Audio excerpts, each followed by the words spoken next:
Hi, my name is Mark Seymour, manager of the Northstar Managed Fund, and this is an update for the second quarter 2025. The Northstar Managed Fund has performed really well during the year with a return of 17.8% versus the peer average of 15.3%. South Africa's equity market, tracked by the JSE capped SWIX, has climbed 9.5% this quarter, which was fueled by a mix of local and global tailwinds. The formation of the Government of National Unity has brought much needed political stability, which has boosted confidence. Infrastructure upgrades and the end of load shedding has further supported local economic momentum.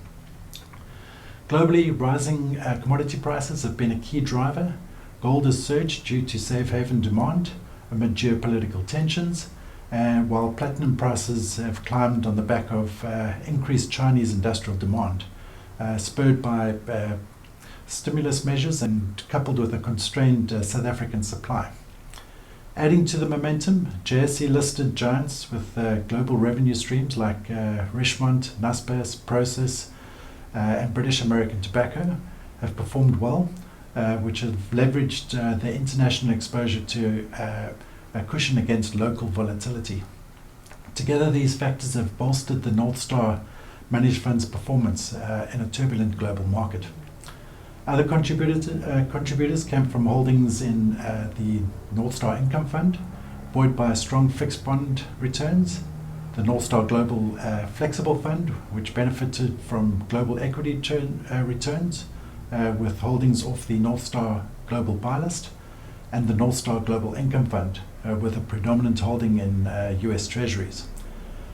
Looking ahead, the portfolio positioning in South Africa's equity market should balance opportunity with caution, and while global heavyweights like Naspers and commodity-driven stocks still continue to shine, locally focused sectors like banks and retailers, such as Standard Bank, Absa, Shoprite, have lagged, hit by high interest rates and cautious consumer spending. However, these underperformers could offer value, with inflation stabilizing around 5% and the SARB eyeing some interest rate cuts.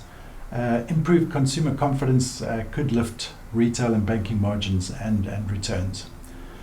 Continued political stability and infrastructure gains further bolster a case for selective exposure to these domestic names, positioning portfolios for potential upside and a recovery in the local economy.